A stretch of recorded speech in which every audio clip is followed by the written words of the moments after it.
ABC Actu. ABC Actu, c'est l'essentiel de l'information.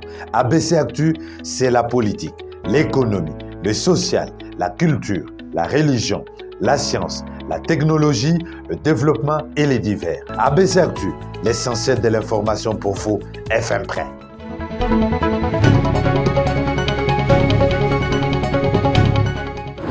Bonsoir à tous et bienvenue à cette nouvelle session d'information d'ABC Actu. Voici donc les sommaires. Création de l'état de siège, le président de la République Félix-Antoine Tshisekedi Tshilombo a ouvert ses jours à Kinshasa.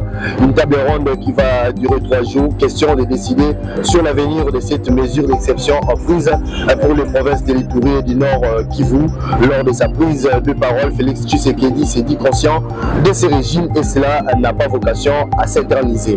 En mission dans le Nord Kivu, le ministre de l'Industrie Julien Paluku a sensibilisé la population sur le bien fondé de la paix et qui permettra la construction de la route Kassindi-Beni-Butembo, un tronçon important pour le développement de ce coin du pays.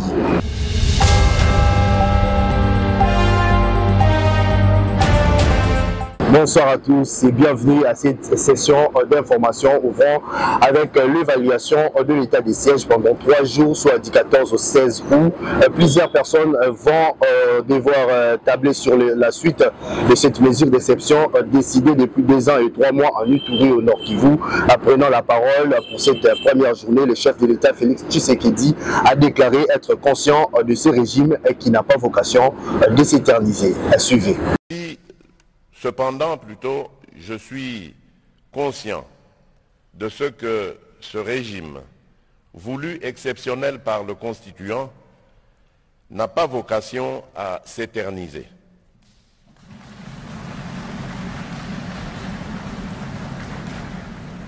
En effet, au-delà du fait qu'il demeure le cadre approprié et compatible avec la nature des opérations déployées pour mieux affronter les ennemis de la paix, l'état de siège impose aux populations de l'Ituri et du Nord Kivu, en dépit de ces résultats encourageants, de consentir à des sacrifices qui affectent leur mode de vie habituel.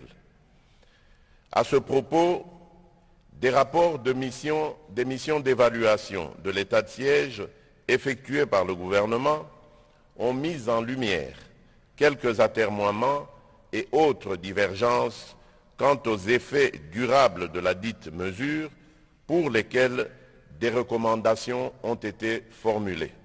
Je vous demande de bien vouloir prendre la mesure, la vraie, de la situation, tout en appelant au sens élevé de votre responsabilité, car il en va de la survie de la nation tout entière.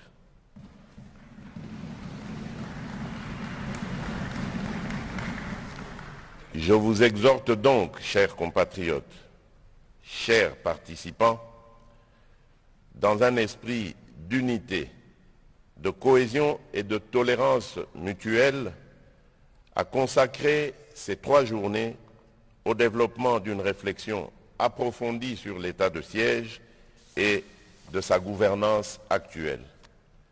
Cet exercice permettra une orientation concertée en vue de pacifier définitivement les provinces de l'Ituri et du Nord Kivu.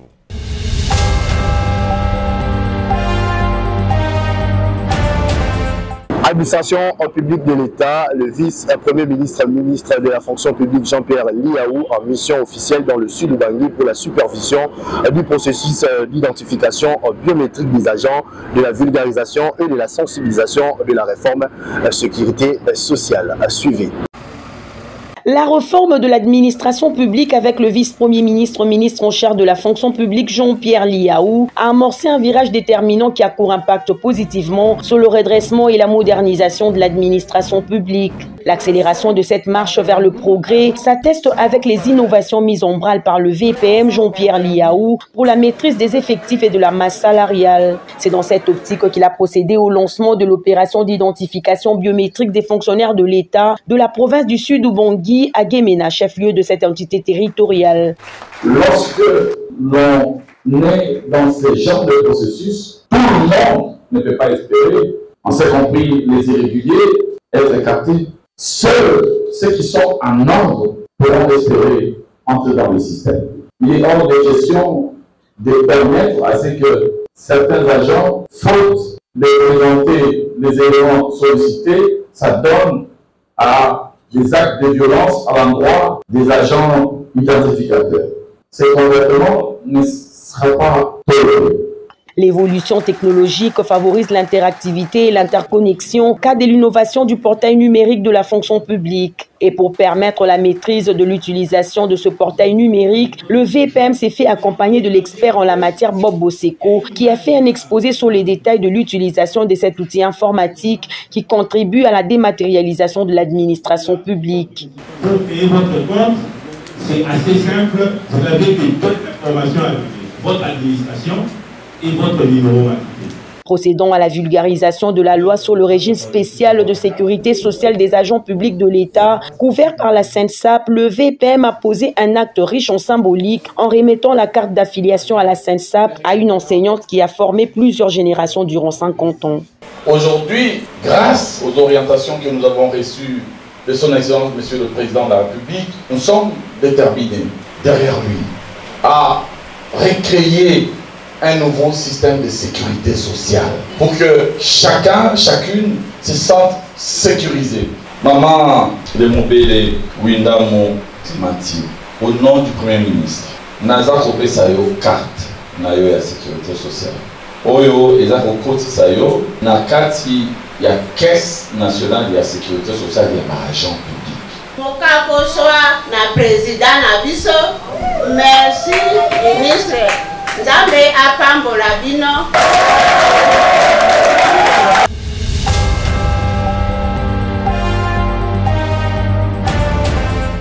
Parlons du service national dans ce journal. De passage à Kanyama-Kasisi dans la province du Haut-Lomami, le ministre Aimé Boji et Nicolas Kazadi ont loué les réalisations de bâtisseurs ex-Koulouna sous l'encadrement du service national. À Kanyama-Kasese, dans la province de Haut-Lomami, la délégation gouvernementale composée du ministre d'État, ministre du Budget Aimé Boji, ainsi que le ministre des Finances est venue palper du doigt les réalisations des bâtisseurs sous l'encadrement du service national que dirige le commandant du service national, le général-major Jean-Pierre Kabouik.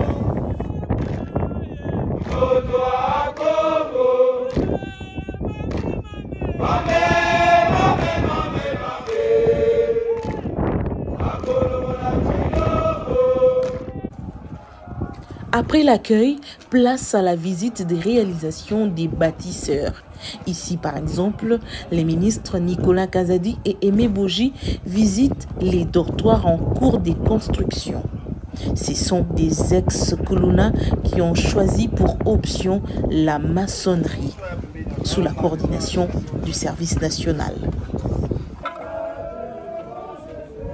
Pendant les moments des pauses, la restauration est assurée par des bâtisseurs eux-mêmes. Ce sont désormais des citoyens congolais fiers d'eux-mêmes.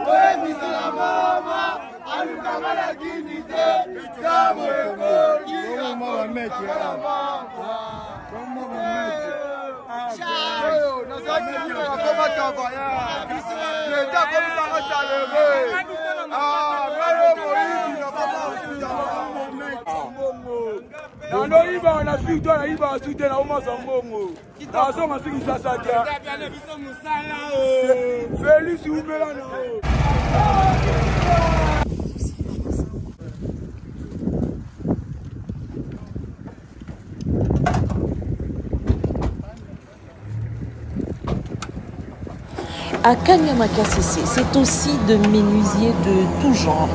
L'atelier s'agrandit de plus en plus avec une diversité des produits. Et à côté, il y a aussi ceux qui ont choisi comme option la peinture, à l'exemple de Grady, qui a peint ce joli tableau du président de la République, Félix-Antoine Tshisekedi Tshilombo. Il était question donc de venir se rendre compte sur place de ce qui se passe ici. Et on peut dire qu'on est totalement impressionné par tout ce qui se passe ici. il y a des 3000 hectares de champs de maïs. Nous avons vu de nos propres yeux des engins en train de préparer le sol pour la prochaine semence.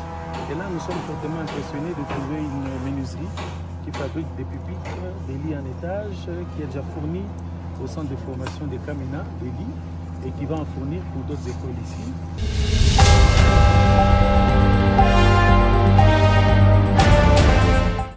Dans le secteur de l'industrie, opérationnalisation de la zone économique spéciale de Munésienne, le ministre de l'Industrie Julien Paluku a mobilisé sur le retour de la paix et l'importance des travaux qui s'effectuent sur la route Kasindi-Beni-Butembo lors de son passage dans ce coin du pays. C'est un élément que je vous propose de suivre. Bouclant ce séjour à Butembo-Lubero Nord-Kivu, le ministre de l'Industrie Julien Paluku Kahongya, qui mobilise pour l'opérationnalisation de la zone économique spéciale de Moussienene, a échangé avec les responsables de la société d'autres services qui réhabilitent la route Kasindi-Beni-Butembo. Une fois asphaltée, cette route va jouer un rôle capital avec l'avènement de cette zone économique spéciale qui offre des facilités aux opérateurs économiques et qui viendront s'y installer.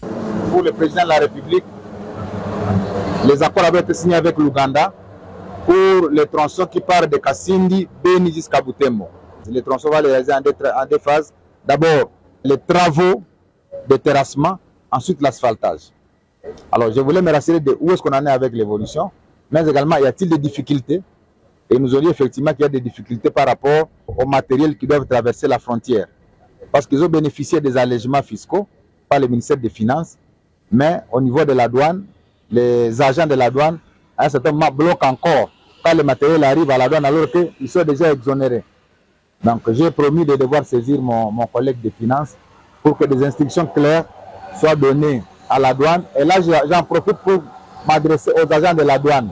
Lorsqu'un ministre des Finances, qui est la tutelle de la douane, a signé une exonération pour une entreprise qui importe la marchandise, eh bien, il n'y a pas à tergiverser.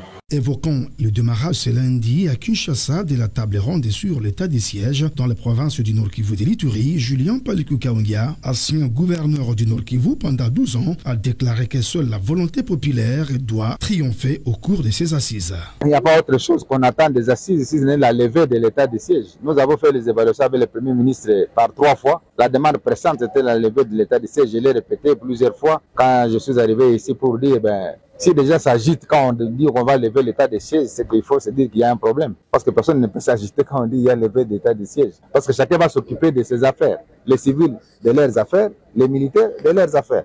Et donc ce n'est pas qu'on est contre soit les civils, soit les militaires.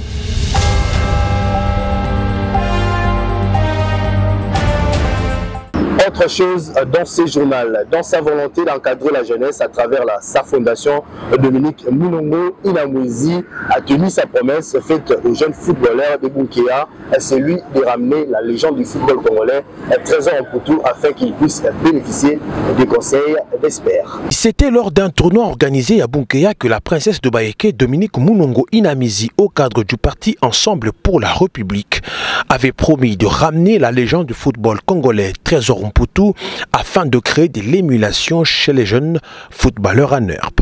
Chose faite, les trésors du football congolais est à Bunkéa aux côtés de l'imperturbable Inamizi. Tous saluent la légende. Arrivés au stade où s'entraînaient les équipes locales, qui d'un selfie, photo, un rêve qui se réalise pour les jeunes footballeurs de Bunkéa de voir la légende Touré, le diable Mputu aux côtés de la princesse et députée nationale sur la terre d'Msiré. Après avoir assisté pendant un petit moment à la séance d'entraînement, Mabi s'est entretenu avec les jeunes footballeurs en herbe.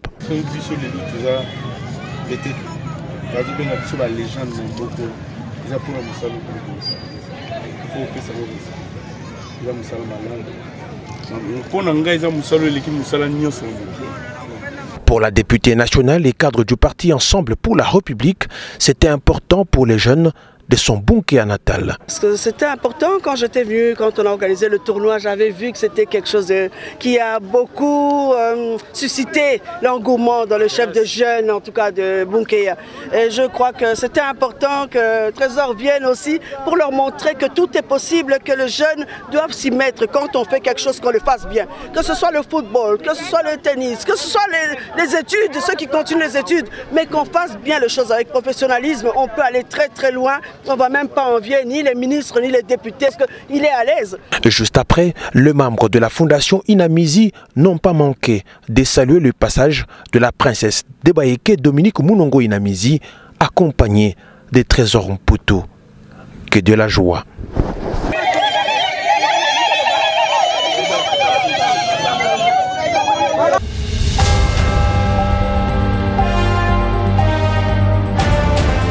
Parlons de l'éducation dans ce journal, un retour en image de la remise de prix d'excellence scolaire par le chef de l'État et son épouse Denise Nyakeru Tshisekedi. Au total, 75 lauréats ont bénéficié de cette bourse qui s'inscrit dans le programme Excellencia de la fondation Denise Nyakeru Tshisekedi. À suivre. C'est une vision, ou mieux un programme qui poursuit son petit bonhomme de chemin. Excellencia, prix de l'excellence scolaire, est à sa 4e édition cette année. Et seuls les meilleurs lauréats sur l'ensemble du pays, 58 au total, vont recevoir leur prix. Une cérémonie présidée par le couple présidentiel sous les chapiteaux de la Cité de l'Union africaine. Une vidéo explicative projetée a clairement relaté l'histoire d'Excellencia. Ces programmes qui, depuis son lancement, a octroyé des bourses à 241 lauréats, dont 42 en France, 5 aux États-Unis d'Amérique, 35 au Maroc et 159 en République démocratique du Congo. Les lauréats de la présente édition qui ont répondu aux critères des sélections, au moins 85% de points à l'examen d'État et 70 au test des sélections de la Fondation Denise Nyakeru Tshisekedi, ont trouvé des mots gentils et convenables pour dire merci au président de la République et à la distinguée Première Dame. Excellence, Monsieur le Président de la République, nous avons l'habitude de vous voir à travers la télévision. Cependant, aujourd'hui, nous avons l'occasion de vous admirer de plus près, vous tendre la main pour vous remercier et vous féliciter pour vos actes et faits en faveur de notre beau pays. Des mots qui ont touché l'initiatrice de ce programme d'accès à une formation de qualité. Denise Nyakeru Tshisekedi, émue, a avant tout rendu hommage au chef de l'État, Félix Antoine Tshisekedi Tshilombo, son mentor. Je commencerai par remercier le chef de l'État, mon mentor.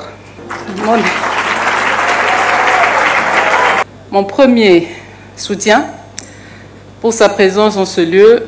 Je sais qu'il a beaucoup de choses à faire, mais il prend toujours le temps de venir nous soutenir, nous accompagner dans ce programme. Quand je vois nos enfants qui sont partis vers l'inconnu et qui aujourd'hui témoignent et qui excellent, je ne peux qu'être fier de ce programme et rendre grâce à Dieu. Tout était pathétique et le président de la République s'est départi de son discours officiel et a parlé avec son cœur. Parler avec le cœur pour dire d'abord un grand merci et félicitations à la Première Dame, celle que j'appelle affectueusement la Première Dame de mon cœur. Cette initiative, c'est vraiment une chance pour la République démocratique du Congo.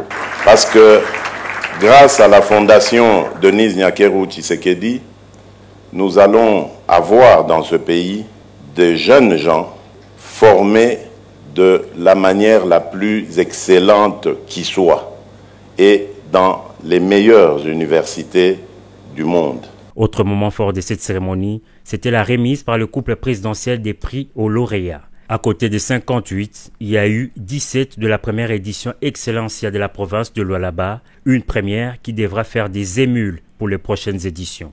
Heureux, les lauréats tiennent absolument à relever les défis et une promesse ferme a été faite. Ils rassurent de représenter dignement le pays et revenir au terme de leurs études pour servir la République démocratique du Congo.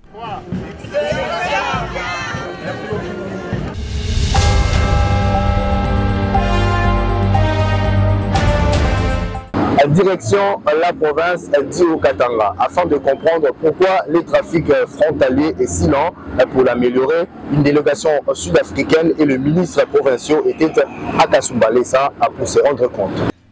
Une longue file de tracts qui ne bouge pas sur plusieurs kilomètres. Nous sommes sur la route Kasumbalesa. Le gouverneur de province tient cette situation à cœur. Voilà pourquoi Jacques Aboula Katoué a dépêché ses ministres provinciaux, Arce Joseph Kayumba et Gisèle Ngongwa, accompagnés de la délégation sud-africaine de l'agence de transport transfrontalier. Le souci est de comprendre comment le trafic douanier s'opère ici à Kasumbalesa en vue d'améliorer sa fluidité. Les responsables des services douaniers ont tour à tour expliqué le fonctionnement du trafic à l'import comme export, de la salle de contrôle, du mouvement des véhicules, tout le processus de paiement de frais douaniers à l'entrée comme sortie du track. Après cette séance, la partie sud-africaine a eu une idée claire sur comment se déroule le trafic frontalier à Kasumbalesa avant de faire leurs propositions pour améliorer son fonctionnement. Notre arrivée ici nous a aidé à avoir une meilleure compréhension pour ce poste frontalier. Le gouverneur est très préoccupé. Le système s'est amélioré et qui est un mouvement assez facile des personnes et des marchandises. Notre ingénieur en informatique viendra aussi demain.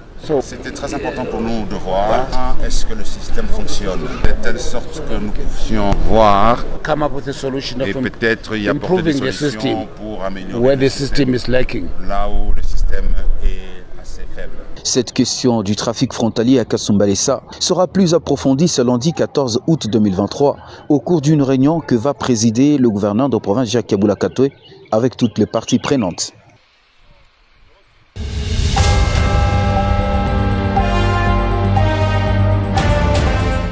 Du sport dans ces journaux. À quelques jours du démarrage du championnat national de football, les équipes continuent à affûter les armes pour cette nouvelle saison. C'est le cas de Maniema Union qui a livré dimanche 2 rencontres en amical. La première face au Real Impact et la seconde contre le Racing Club de Kinshasa. Un match remporté sur le score de 4-0. Je vous propose de suivre le résumé de cette rencontre en live et la réaction d'après-match du coach Papi Kimoto. Suivez.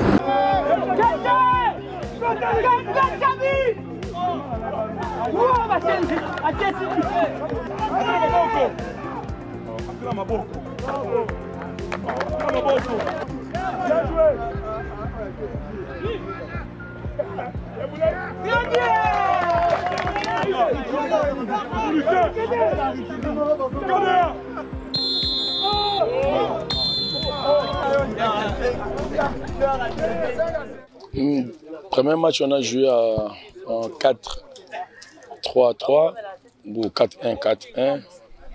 Mais en deuxième période, on a joué à 3-5-2. Ça a été beaucoup plus fluide dans la circulation, dans les enchaînements. On s'est créé pas mal d'occasions et c'est là où on pêche. Bon, on a gagné quand même 4-0, on ne va pas s'en plaindre. On a mis quand même 4-0 ou 4-1. On est quand même satisfait un peu, mais on pouvait faire mieux aussi. Donc, ce qui a changé, c'est la circulation en deuxième match. En premier match, ce n'était pas aussi ça. La fluidité n'y était pas. Et l'engagement, ça manquait un peu de course. En deuxième match, il y a eu beaucoup plus de courses, de combinaisons, des enchaînements et on a marqué, mais on pouvait même marquer plus aussi. Tant pis, mais on est bien. On est presque fin prêt pour commencer le championnat le 23. Il y aura une dernière le samedi prochain. Merci.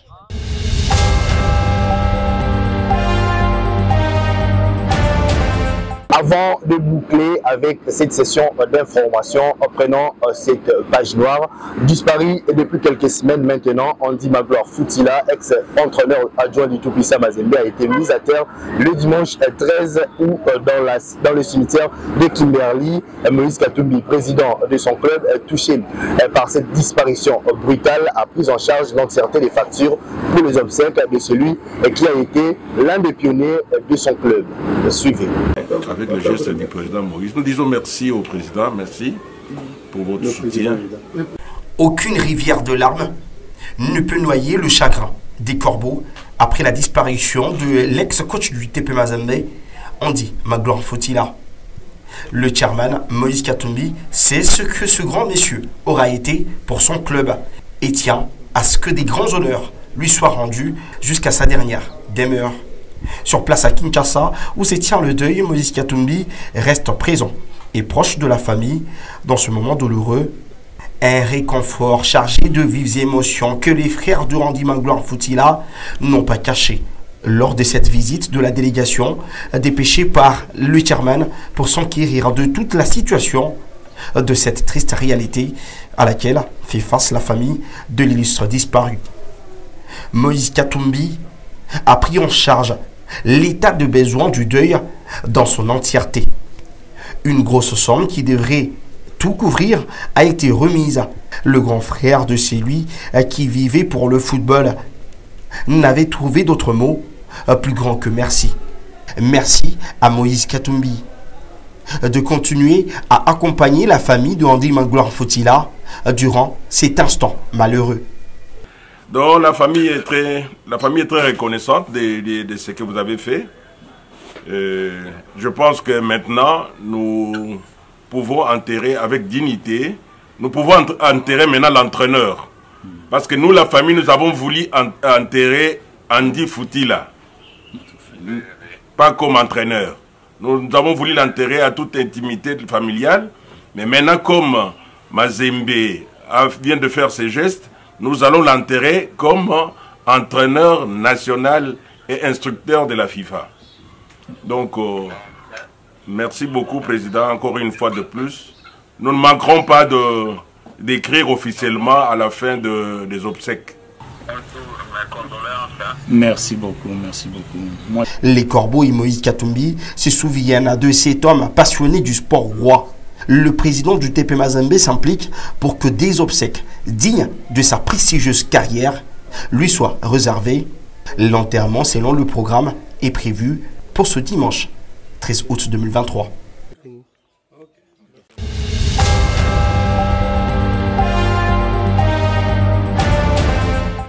C'est par cette note triste que nous fermons cette session d'information. Voici le rappel des titres. L'évaluation de l'état des sièges, le président de la République Félix-Antoine Tshisekedi a ouvert ses jours à Kinshasa. Une table ronde qui va durer 3 jours. Question de décider sur l'avenir de cette mesure d'exception prise pour les provinces de l'Ituri et du Nord Kivu. Lors de sa prise de parole, Félix Tshisekedi s'est dit conscient de ce régime et cela n'a pas vocation de s'éterniser. Vous l'avez suivi dans ce journal. En mission dans le Nord Kivu, le ministre de l'Industrie Julien Paluku sensibilise la population sur le bien fondé de la paix et qui permettra la construction de la route Kassindi-Beni-Butembo, un tronçon important pour le développement de ce point du pays. C'est un élément que vous avez également suivi dans ce journal. Merci de nous avoir suivis. ABC Actu, l'essentiel de l'information.